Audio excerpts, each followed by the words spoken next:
This is the Connecticut Water Guy Hour. And now here's your host, Paul, your Connecticut Water Guy. Hi, and welcome back to the Connecticut Water Guy Show. This is Paul, your host, with Ethan Botsford. Ethan in the studio. We are going to talk about all things water today, and actually, today is a continuation of last week's show because it was so big and so much content that we couldn't even come close to fitting it all into one episode. It was a lot of stuff. There's a lot on that paper, on that pamphlet you have there. Tons. So to catch you up, in case you missed last week, which is easy to do, it's everything's chaotic. We basically were talking about. Let me back up. So the Water Guy Show is all about water that comes into your house or business or an industrial area. Whatever water comes in, we fix it.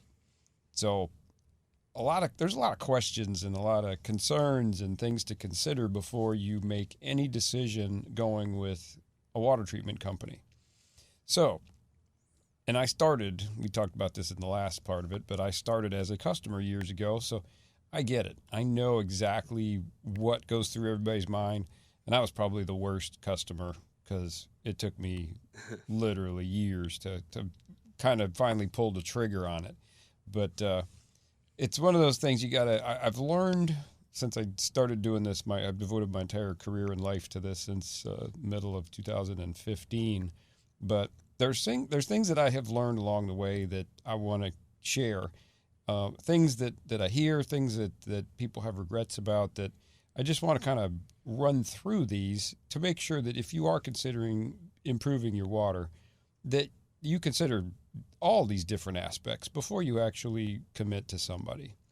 So this is meant to be not salesy, but this is meant to be more informative to help people to avoid something that they regret, because most water treatment costs a little bit more than people would anticipate. And you don't know what you don't know, right? Of course. So a lot of times you find out when there is somebody in your home, in your private section of your life, and not only have they kind of told you what they're going to recommend, but a lot of times they're pretty forceful about trying to get you to make a decision right then and there. Yeah.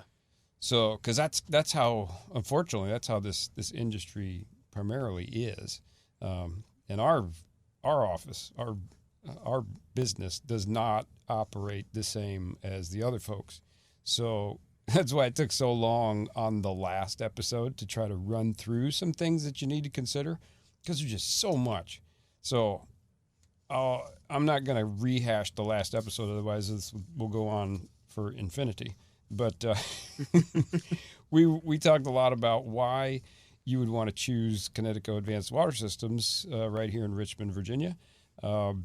And we're going to skip right on in, and you'll be able to check out the podcast. I was about to say, you have the podcast coming out soon, right? Yeah, the podcast, I am promised, should be finalized hopefully this next week. Oh, that's awesome. So the whole library, all 9 previous episodes, should be available here pretty darn quick. Awesome. But one of the big things that I'm just going to hit the hot one. We touched on this and then we ran out of time last time. A lot of folks that get water treatment because they're on wells. And when you're on wells, you usually have a septic system that goes along with it. Right. And that's a whole separate ecosystem, so to speak. You've got, well, let me just kind of explain in a simplistic way how a septic system works. And the folks that have a septic system, hopefully this can help you understand it. And the folks that don't have a septic system, at least if you ever do consider getting a house that has one, at least you'll know how it works. So basically the way a septic system works is all of the sewer, all the drain lines for the entire house, they go down. Gravity only works one way. So everything goes down to the lowest point, biggest pipe. So you got this big old nasty pipe that comes out of your house somewhere. And if you have a septic system, you have a septic tank. Now, I'm talking about a standard system here. There are some non-conventional, bizarre peat moss and all sorts of trickle systems that are out there, but I'm talking about the one that 99% of people would ever run into or probably have.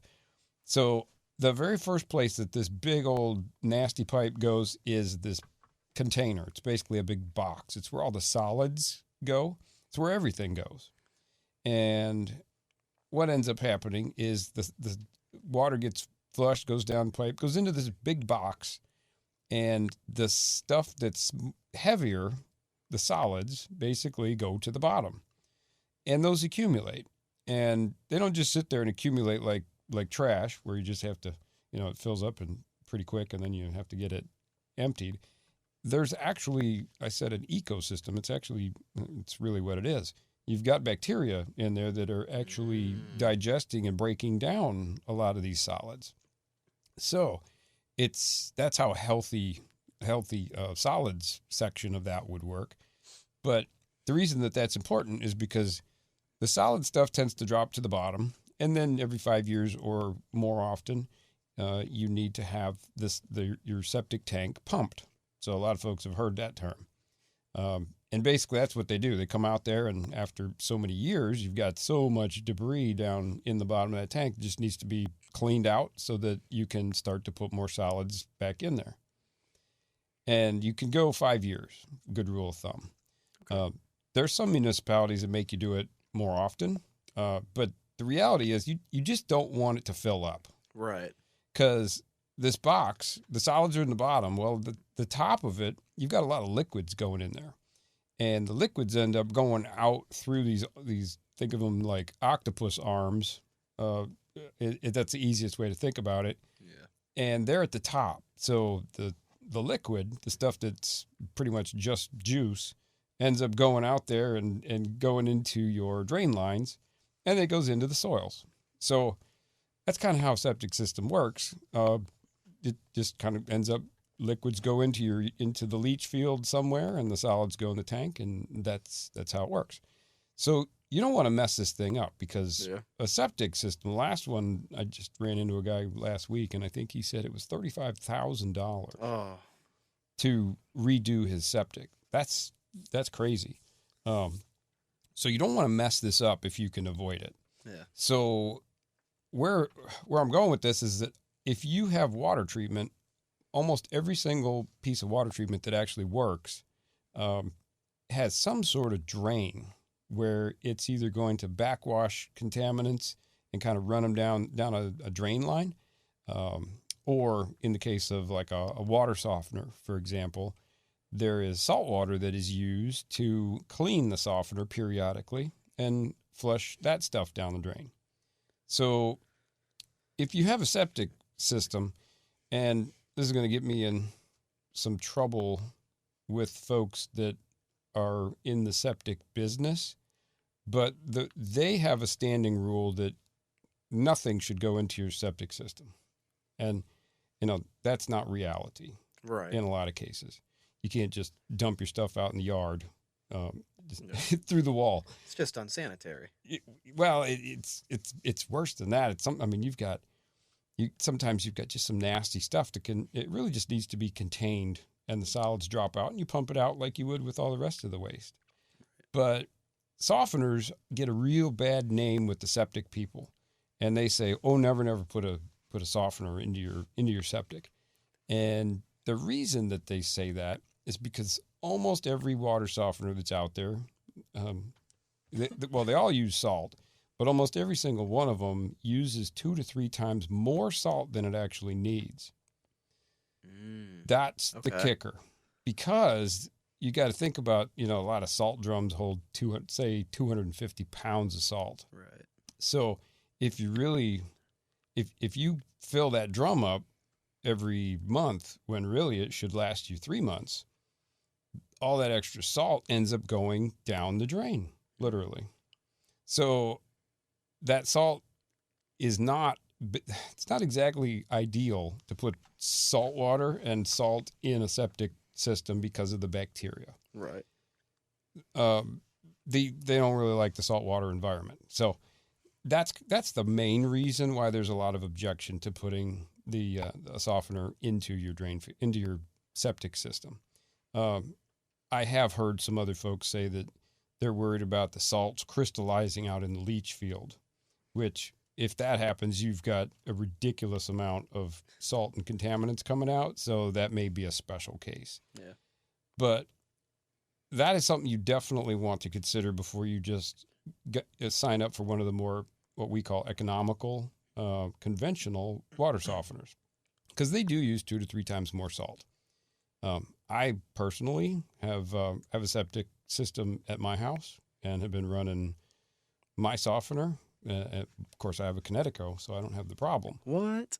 Yeah, imagine that. That's crazy. The Connecticut is so efficient that you can actually discharge. We have a few, we kind of joked earlier about just dumping it outside, but we actually have some pretty well manicured yards in certain areas, and there's no way to hook up the softener to the drain, like the septic system or the sewer system. Right. So we didn't have a choice, but we had to punch it through the wall and basically put it out into the environment. Huh. Yeah, and it's, if you can imagine, it's so efficient that the wastewater that comes off of it doesn't hurt the grass. Grass looks beautiful. Wow. So it's every situation is unique. So I just want to throw that out there that, not everybody has 5 to 10 grains of hardness. Right. It's not a cookie cutter Yeah. type of thing. Definitely not cookie cutter. Yeah. So that's why you need to really talk this through with a professional and ask the questions about septic if you've got it. But yeah, so if you're concerned about the health of your septic system, you definitely want to at least give the folks at Connecticut a call, 877-60-WATER. That's 877-609-2837 if you want to just punch it into your phone now to save it. But that's my team over there, and we have been doing water treatment since 2014 out of this location, but we are part of a dealership, and we talked about the difference between a dealership and a franchise. We are a dealership, which is far better, and we are the number 1 dealer in the entire world with Connecticut. So we've been around as a dealership since 1986, so we've got over 120 employees company-wide. And if something happens to one of our offices, we can swoop in from other locations and help out. And we've actually done that before in the cases of natural disasters, hurricanes, severe flooding in North Carolina and things like that. Yeah, because y'all have offices from Virginia to Georgia, correct? Yeah. Plus one in Colorado. Yeah, one out in Denver because it's right there. So it's a quick plane ride. For your Midwest needs, that's it. Go to Denver. I guess we're going to start having winter meetings out there. So. Yeah. I enjoy skiing, but yeah, that's going to be fun. And skiing is related to water because it's just frozen water. Exactly. The circle of life. Yep, it all makes sense. Oh yeah. So that was a long explanation, and hopefully I made some folks at least think about the impact on a septic system from having water treatment. And the type of system you decide on makes a massive impact on the health of your septic system. So that's really all I'm going to say about the whole septic concern. When we come on out to everybody's house, one of the very first things that we end up doing after we kind of scope it out and talk with you and find out what your biggest concern is obviously we need to find out what's in your water. So we have an unbelievable amount of money and resources tied up in our testing equipment, and I haven't obviously seen every single person that's out there, but I can guarantee you they do not have anything close to what we have. Each one of my technicians, when we're testing, we've got at least $5,000 worth of test equipment with every single one of my folks. I don't like being wrong. Right. So, Of course. so we only get the most accurate stuff, and the most accurate testing equipment is not cheap. But it's reliable, and we need that, and you need that to understand what the problem is and what it's going to take to accurately fix it. Absolutely. So. And this is coming from I put in air quotes, an outsider point of view. You stated that you'll have so much money and research put into your testing equipment because you're the things that y'all use. You mentioned in the last show that they were engineered in the 70s, right? And they work. Yes. It's kind of a situation where if it ain't broke, don't fix it. So yeah, y'all can afford to put so much research into testing. Yeah, Kinetico was invented back in 1970, and it was two engineers. Quick recap: one of them had a background in hydraulics, and one of them had a background in watchmaking. Two bizarre, unrelated fields. That's diverse. Yeah, and they came up with the Kinetico valve, which of course is patented and is just we joke around, it's alien technology. It's you look at it now and you're like, how did they come up with this 50 years ago? Yeah.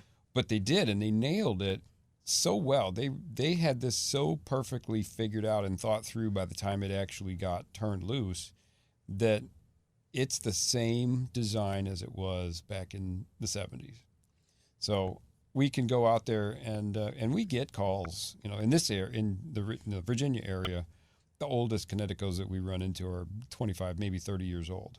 Wow. Only because there was no dealership. Right. There's no way to get one before that point. So as soon as you could start to get one, that's when the clock starts ticking around here. And we run into some really old one going on 3 decades old, not 3 centuries, but 3 decades old. And yeah, they folks are like, I think I need to give it a little love. Like anything, seals and gaskets and things like that over 30 years can take a heck of a lot of abuse. Yeah. And the beautiful thing about the Kinetico is we have rental units that we put out there, and we do that because we try to come up with some affordable options for folks. Right. We'll talk a little bit more about that after the break that's coming right on up here. But make sure you get your pen and paper or your phone and punch in our number so that you can use it. 877-609-2837. That's 877-60-WATER. Easier to remember. Or you can visit us on our website at KineticoRichmond.com and or go to our YouTube channel, the same name. Don't go away. We're going to be right back after the break.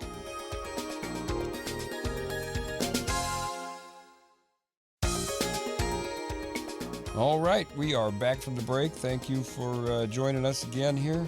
This is the Water Guy Show. I am Paul, your Kinetico Water Guy, and we have Ethan over here in the studio, and we are trying to just trudge through things that you should consider or be asking or at least know about before you make a decision on improving your water. So before the break, we talked about septic systems, and we started talking about the testing equipment. So, yeah, like I was saying before we have each one of my guys has about at least $5,000 worth of test stuff.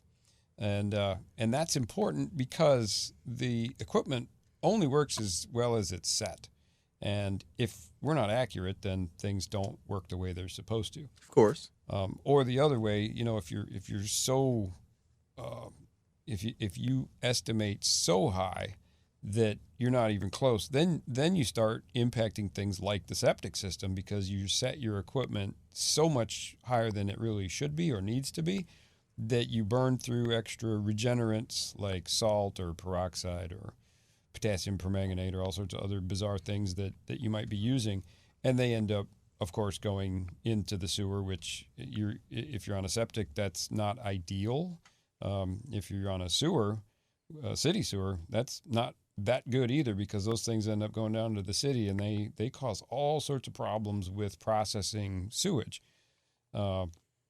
before the sewage can be released back into the river. Ugh. We love it. So either way, you want to be as efficient as possible with everything, with water usage, with regenerates, things like that. But we have some equipment that we bring around for fun. That isn't the most expensive thing. We do it for what we call shock and awe.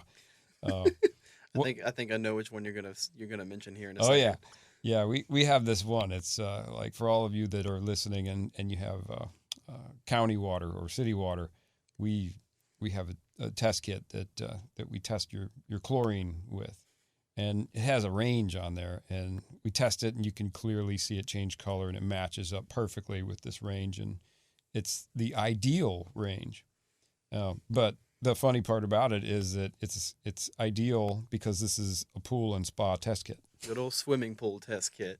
That's it. So whether you like it or not, you have to admit when you see it on even a primitive test like that you basically have the same amount of chlorine in your water that a swimming pool is supposed to have. Oh my goodness. Yeah. That's a whole nother show. Actually, that was a whole nother show. Yeah. But we could fix that too. So, and that's pretty easy. We can knock out some chlorine pretty quick and pretty economically. But you got to consider what kind of technology is in the equipment that you have. You could have the miracle technology, which is it basically uses magic to work. And Magic. yeah, the other term that we use for systems like this is scams. And Oh, say it ain't so. yeah, there are some things out there that don't do everything that people claim. And it used to, I kind of find it funny now that I try to get ahead of this. If you buy something like that, you either got sham wowed into making a decision before you knew all the facts, or you just had a shyster, a con man that was so smooth that it sounded so believable that maybe there is magic. I don't know if Chris Angel is like the hot magician anymore. The Chris Angel of water treatment. Yes, like you got suckered by the Chris Angel of water. Makes you think that magic might actually be real.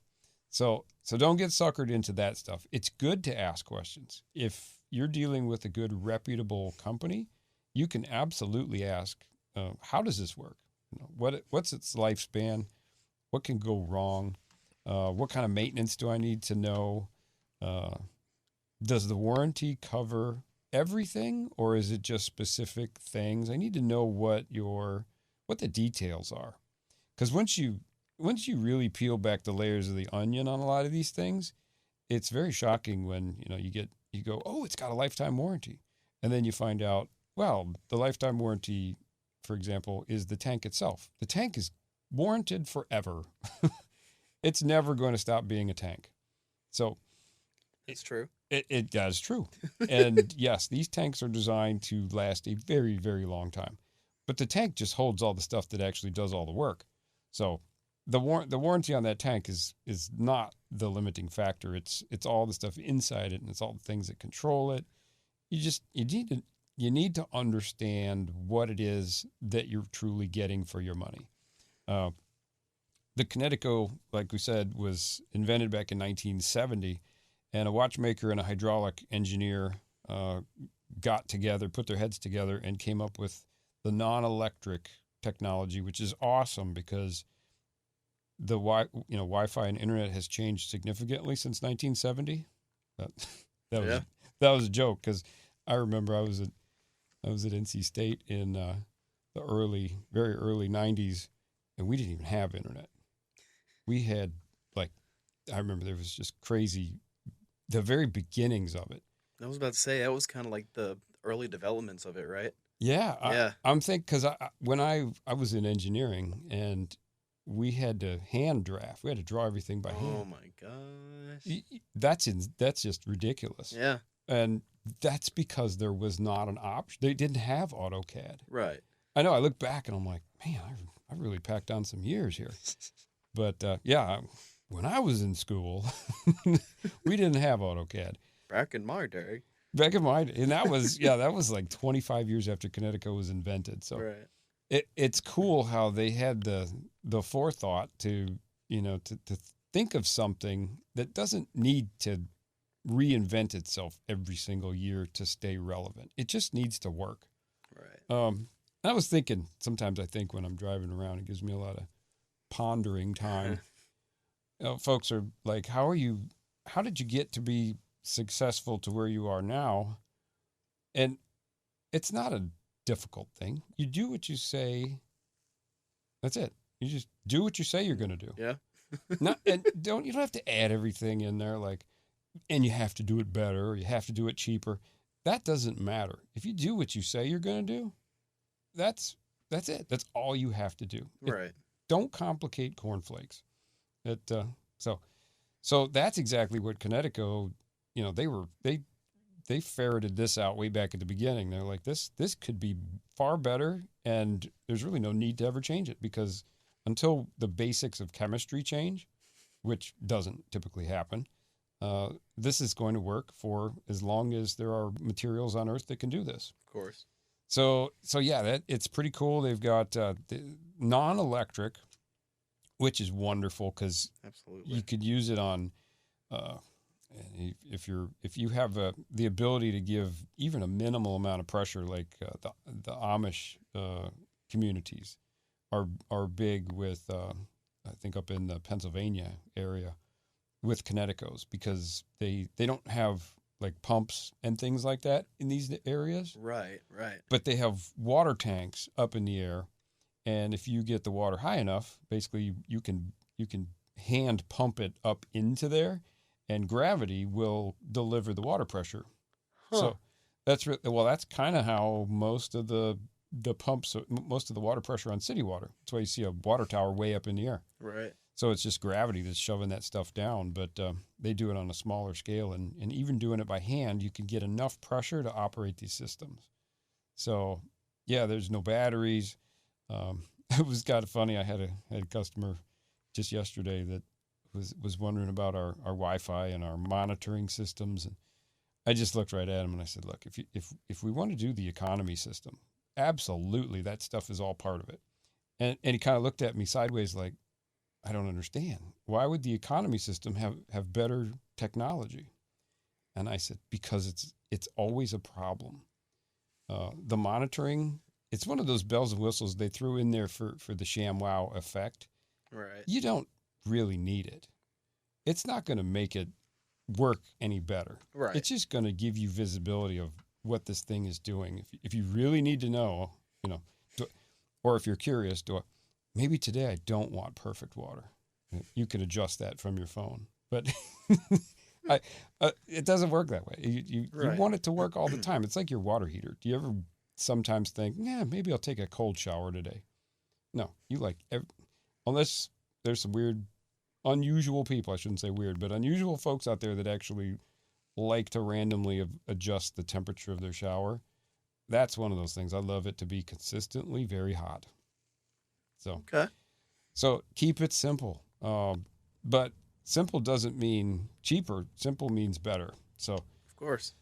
in our case, but yeah, the non-electric thing is really cool because it makes it very, very easy to maintain these things. If you can occasionally lift the lid of a it looks like a trash can. It's basically the salt drum. Mm-hmm. That's the basics behind every single water softener in existence. But if you can peek in there somewhat regularly, and you can use your technology to remind you, use your phone to give you a monthly reminder or whatever. Yeah. But that's about the best way. That's really the only maintenance, that and changing some filters occasionally. But one of the things that we do that I'll throw out there, because you need to ask, what happens after let's say you buy something, you commit to something, and the company comes out and puts it in.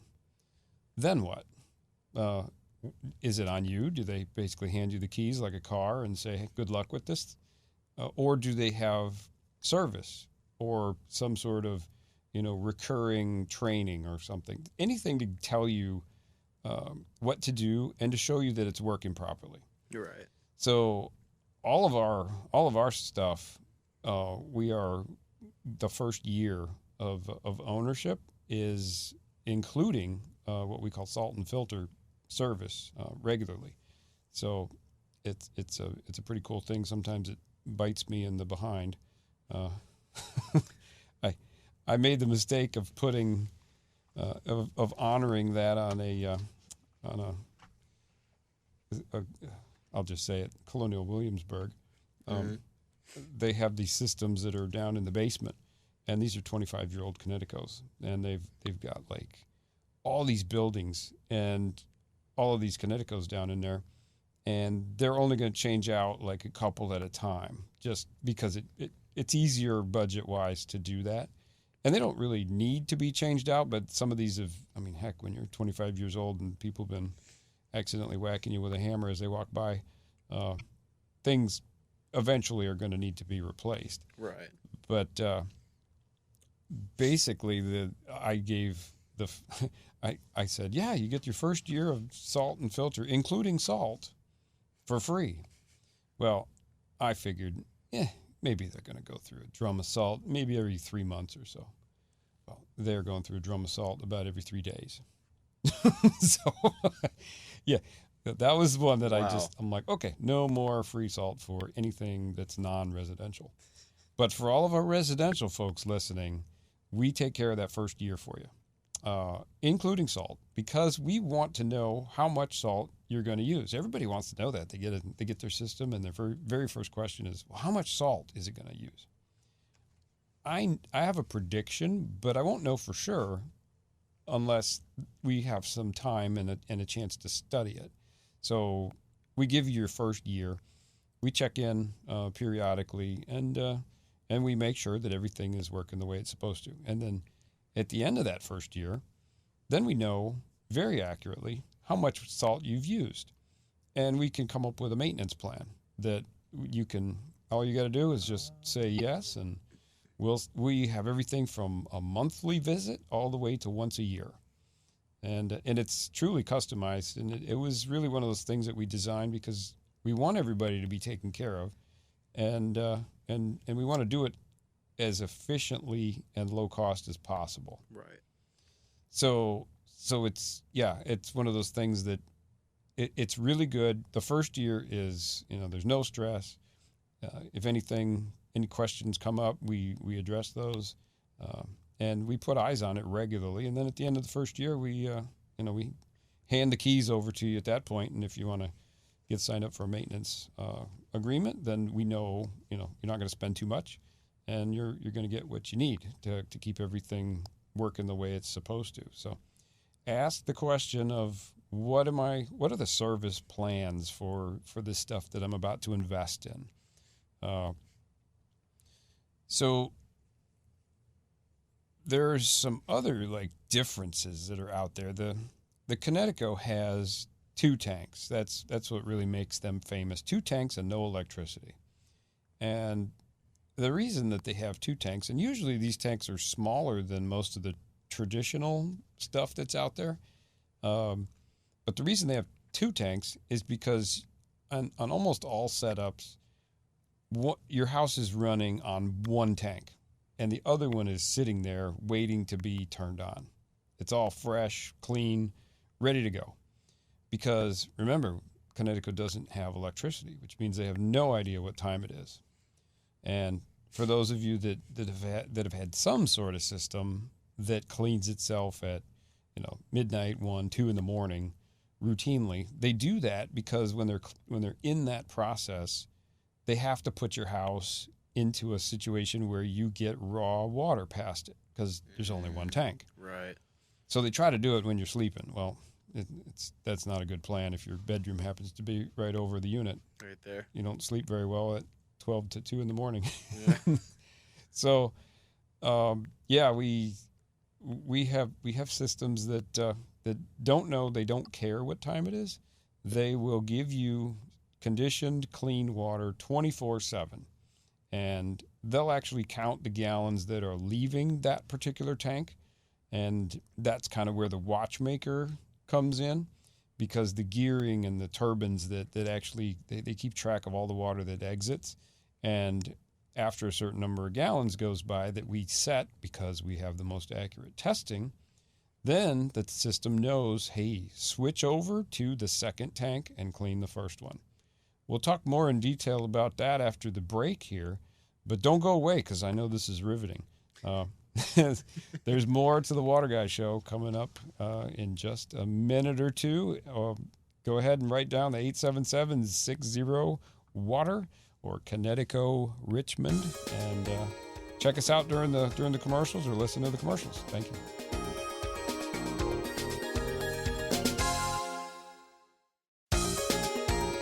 Welcome back from the break. This is the Water Guy Show, and I am Paul, your Connecticut Water Guy. And I am Ethan, your local sound engineer. Yes, Ethan.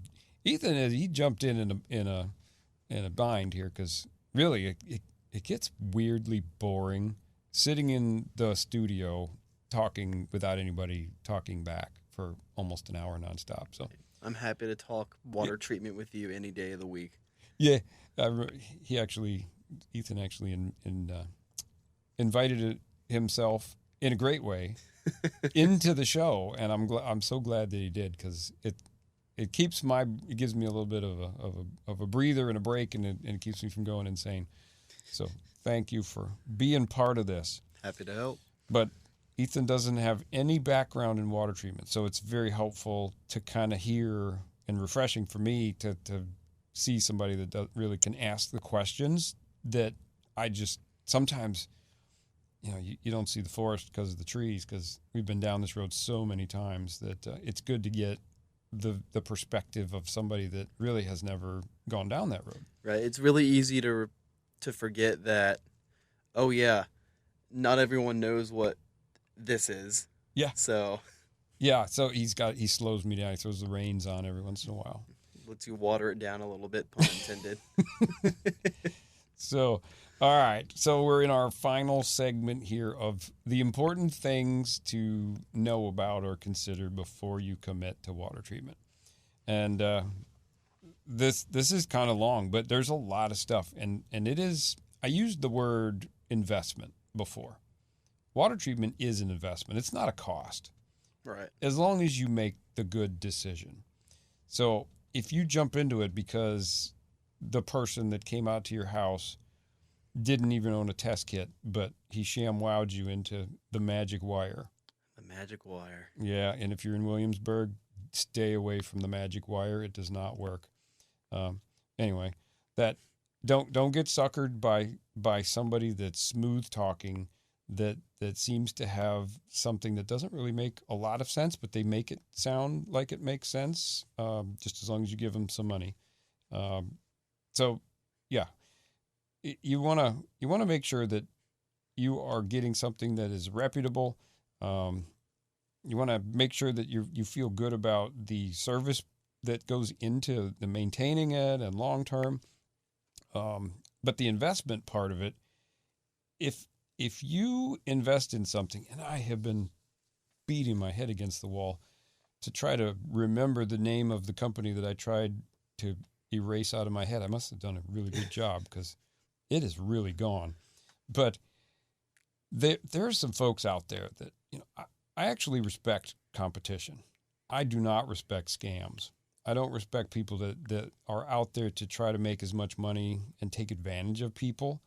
And there was this company that really got under my skin, as you might be able to tell. This was back.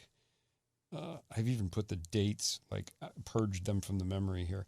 But this one was one that I'd been working hard to try to do everything perfect, everything that I could to create the perfect experience. Do what we say we're going to do, honor any commitments.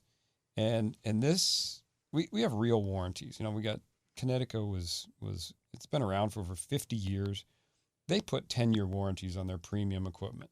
That's a heck of a warranty. You cannot find a car out there that has a 10-year warranty. It just doesn't exist.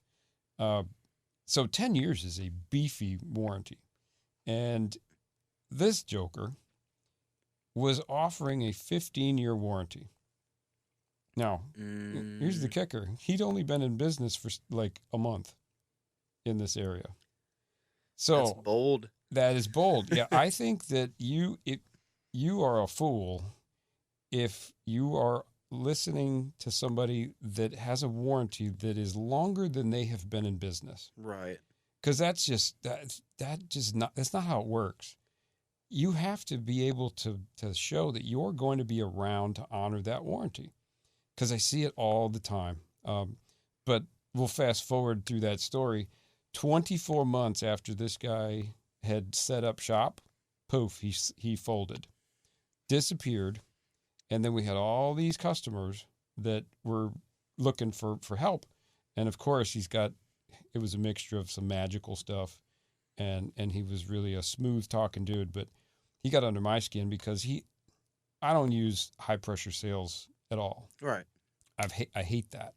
I'm not gonna force that or even subject any of our potential customers, we call them clients, to that kind of experience, because we don't need that. When you have the best product at the best price and the best service, and you're doing it above board legally, that there's nothing to be ashamed of. So yeah, that got me so fired up. Now I lost track of where I was going to go with that story. But he basically disappeared out of the market in 2 years, and then folks were stuck with these systems that they bought from him because of the 15-year warranty. That's where I was going with this. Mm-hmm. And they thought, well, he's got a 15-year warranty. It's on paper. It's got to be good. And they were people that I had actually been out, and there was a few that bought from this person instead of me, because I didn't use pressure to try to make somebody buy something. Right. And that was the one thing that this other company was good at, is suckering people into making a decision. And I remember I talked to a couple of people and like, yeah, well, his warranty was better. And I'm like, his 15-year warranty, the guy has only been here for 6 months. And then poof, he's gone. Right. So yeah, don't, if you're going to listen to the warranty, you need to at least find out how long that particular person or dealership has been in business locally. Now, Connecticut has dealerships all across the world, actually. So Connecticut's a worldwide company. They sell everywhere through authorized dealerships. And Richmond, for example, actually was a different dealership. And due to some changes, that dealership kind of moved out into a different area. And our office, our dealership, moved up into here. So our dealership as a whole has been around since 1986. So we're going on 40 years in a few years here. So we can stand behind a 10-year warranty because we've been around 4 times longer than that. But those are just things that you definitely want to consider, because the water treatment equipment is actually the hardest working appliance in your entire house. Right. It's the only thing that is working literally all day long. Like 24/7. Pretty much. Yeah, you're using one, unless you're just gone during the day. Right. But when you look at the amount of gallons that goes through, let's say, a washing machine or a dishwasher, it pales in comparison. I mean, right. It's over, like 2 people on average use over 40,000 gallons of water a year. That's a lot of water. That is a lot of water. Yeah. How many, I should have already researched that, but how many gallons is in a swimming pool? How many gallons in a swimming pool? You know what? That's why we have. We have the Gloogle. Now, what kind of swimming pool? Let's just say a normal recreational residential pool. Average amount of water in a swimming pool. He's typing furiously. Yeah, average is the Ooh, that's a lot. That's a big number. All right, so we got a number between 18 and 20,000 gallons. So we could probably meet in between, say about 19,000 Well, gallons. let's just go with the high one. 20,000 gallons is a residential swimming pool. Okay. So 2 people in a house use double the amount of water that's in that swimming pool in a year. And all that water goes through the water treatment system. Out here using 2 swimming pools full of water. That's it. Two pools of water a year. So it's one of those things. You start talking, 10 years. Now you're almost 500,000 gallons of water has gone through some equipment. So a 10-year warranty is pretty beefy. That is a lot of usage. Absolutely. So yeah, you definitely want to you want to get a good warranty. You need to know what the maintenance is on whatever you're picking, because with that kind of usage, anything is going to have some wear and tear. But the Kinetico is one of those things. The reason that we see plenty of them well over 20 years working just perfectly fine is because of that second tank. So we talked before the break about how Kinetico is a 2-tank system. And what ends up happening is that first tank gets used until enough gallons goes through it that it needs to be cleaned or regenerated. And then it uses the water pressure that's already in the plumbing system to open and close valves, and it switches your house over to the fresh tank. So you have 24/7 perfect water. You don't need a clock. That thing doesn't care what time it is. Mm-hmm. It's going to clean itself when it needs to, which goes back to the efficiency. It's not going to try to clean itself the night before thinking, oh, well, we might run out of water tomorrow at this rate, so we got to clean in advance. It doesn't work like that. It's super efficient, switches over, and when it's cleaning the dirty tank, the one that you were using, this one doesn't use the raw water like all the other single tank systems do. Mm-hmm. So it actually uses water that goes through the new fresh tank first. So it uses clean water to clean itself. It's the coolest thing ever. And I've got this picture on my phone that I know I should have like pictures of children or things like that, but no. I have the pictures of the inside of one of the valves because it was such a cool picture I took years ago. It was a 12-year-old Kinetico valve. And it actually shows on the inlet side a bunch of just caked up iron and nasty stuff. But the rest of the valve, and think of it like I'm cracking an egg open, you can see all the guts. All of the guts of the inside literally look like they were brand new. Wow. Completely, yeah, I should show you. After a clean? Because... wow. I'm showing Ethan right now a picture he's never seen. I can verify I have never seen this photo before, and all the internals of this machine are very clean. And that's because the inlet water first goes through a tank to get cleaned, and then when you're using clean water to clean all the rest of the stuff, the tank, the guts on the inside of the control valve, it keeps the control valve in and the tanks in pristine condition. Right. So yeah, that now he knows why I keep that picture. It's coveted by me, but it really tells the story because that's a real 12-year-old valve that I found just here locally. Wow. Years ago. But yeah, so it uses clean water to clean itself. We like to say it's like taking a bath in a mud puddle if you have the regular single tank type technology. Right. You're cleaning yourself with dirty water. You're never going to get 100% clean. Nasty. But the system itself just crushes everything else, and that's the difference between an electric system that I don't even want to bore you by trying to explain those, but we just had one over in Mannequin Sabbath last week that was 5 years old. That thing was jacked up. Really? Oh my gosh! Because the guts, it doesn't operate the same way.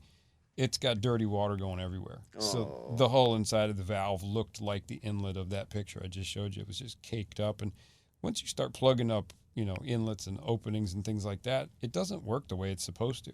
Things get a little wacky tacky. Yeah, real bad. And it can happen quick too. I mean, it happens literally the very second you start putting nasty water through it. I mean, especially if the contaminants are super concentrated in your water. Yep. The worse it is, Yeah. it can be pretty bad. So that's why the Connecticos last for decades. Well, they last forever. I take old Connecticos. A lot of times some folks get a Connecticut and they're like, this thing's 20 years old. Maybe I should trade it in on a new model.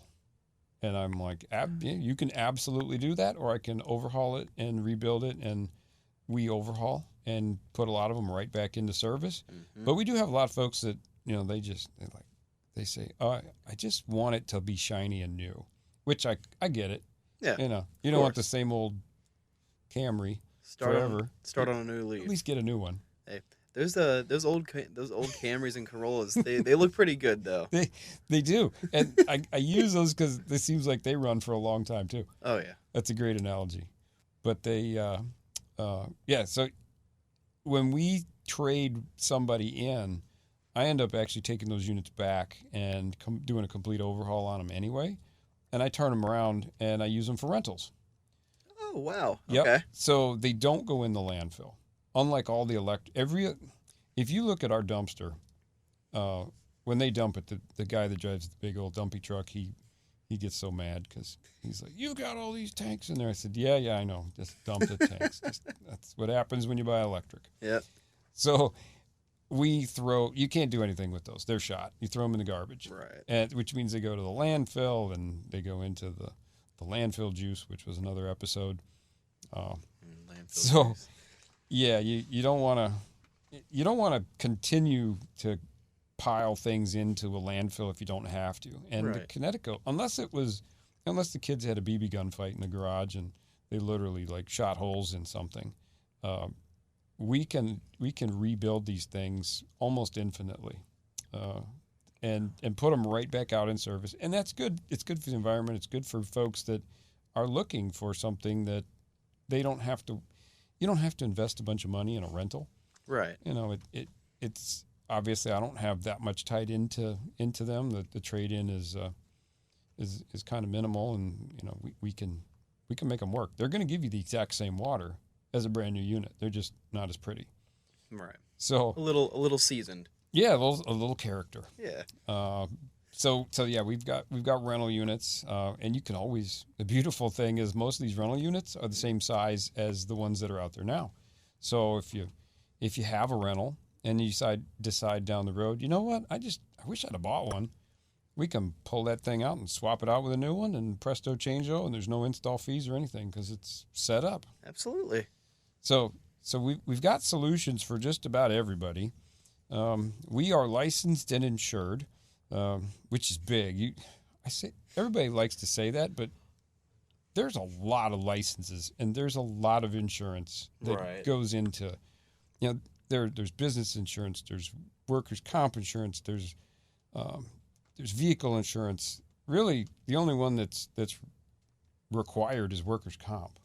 Right. So somebody could say licensed and insured. Well, you may not have all of the insurances that you should have, but licensing, that's huge. It's a nightmare to try to be licensed in Virginia, and we are definitely licensed everywhere that we are. But we got live people answering the phone 24/7, 365, and we don't use any high-pressure sales pitch. Absolutely. So if you are at all in question or if you've had somebody out there, you want us to give it a second look, absolutely. I'd love to do that. And actually, I'm going to go ahead and throw it out there that every time we see a competitor's package, I take $50 off. So wow, I've got folks that have sat through 3 and 4 competitors, and they got a couple $100 off of a Connecticut just for helping me to make sure that I know exactly what the competitors are offering for how much. I can dig in and find out which one of them doesn't have licensing, things like that. But things to think about before you make a decision. Call us at 877-60-WATER, and we can definitely get the process started for you, or you can go online and just check us out first. Make sure we're a good fit. We're over 200 Google perfect 5-star reviews, at this point and growing every single day.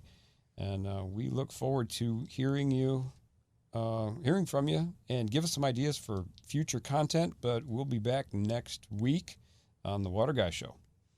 Thank you. You've been listening to the Connecticut Water Guy Hour. Join us next week for another edition with Paul, your Connecticut Water Guy. Opinions expressed on the program may not necessarily reflect the views of station management